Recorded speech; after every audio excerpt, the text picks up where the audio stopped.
તમે બધા તૈયાર થઈ જાઓ, ઉમેદવારી કરો અને જીતાડીને આપણે સત્તા પહોંચી લેવાની છે. સત્તા જોઈએ છે કે નથી જોઈતી? તમારામાંથી સારા લોકો જે સેવા માટે, લોકોની સેવા માટે જાહેર જીવનમાં આવવા માંગે છે, હું તમને આહ્વાન કરું છું, તમે અમારી સાથે આવો, લોકોની સેવા સાથે લઈને કરીશું. આવનારા દિવસોમાં તમે તાલુકાના સભ્યમાં ઉભા રહો, જિલ્લાના સભ્યમાં ઉભા રહો અને આ 30 વર્ષના શાસનનો અંત લાવવા માટે આપણે હવે આગળ વધવાનું છે. બધાએ તૈયાર થઈ જવાનું છે.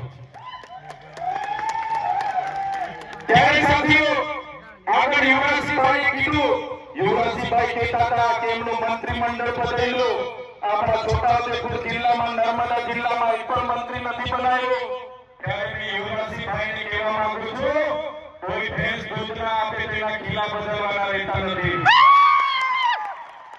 કોઈ ભેંસ દૂધ ના આપે તો ખીલા બદલીએ તો દૂધ ના મળે, એ ભેંસ બદલી કરવી પડે.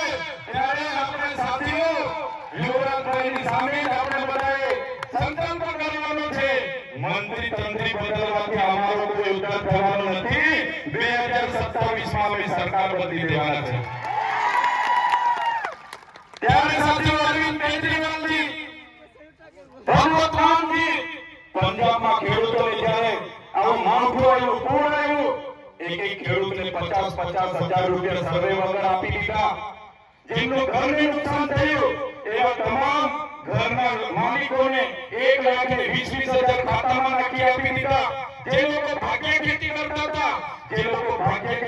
હતા, એમને પણ 22,000 રૂપિયા ખાતામાં નાખીને આપી દીધા.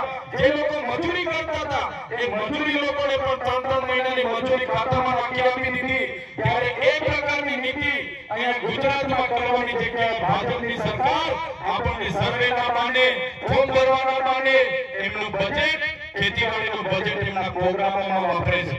હમણાં નરેન્દ્રભાઈ મોદી ડેડિયાપાડા આવ્યા, એમને ભાજપના નેતાઓને લાગ્યું કે નરેન્દ્રભાઈ મોદીને ડેડિયાપાડા લાવીશું તો આ ચૈતર વસાવાનો ઠંડો પડી જશે અને 500 કરોડ રૂપિયા આપણા વાપરી ગયા લોકોએ આ પ્રોગ્રામમાં. પણ ચૈતર વસાવો ઠંડો નથી પડ્યો. તમારા બધાના સહકારથી નેતાના એ લોકોને આપણે છોડા કાઢી નાખ્યા.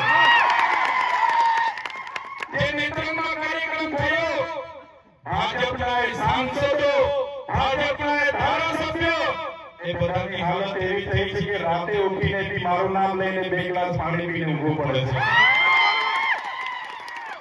હું આ વિસ્તારમાં આવું, વિસ્થાપિતોના પ્રશ્નો ઉઠાવું, નર્મદાનું પાણી મળે એની વાત કરું, અહીંયા રોડ બને એની વાત કરું, એટલે આ વિસ્તારના સાંસદ, આ વિસ્તારના ધારાસભ્યને ગમતું નથી.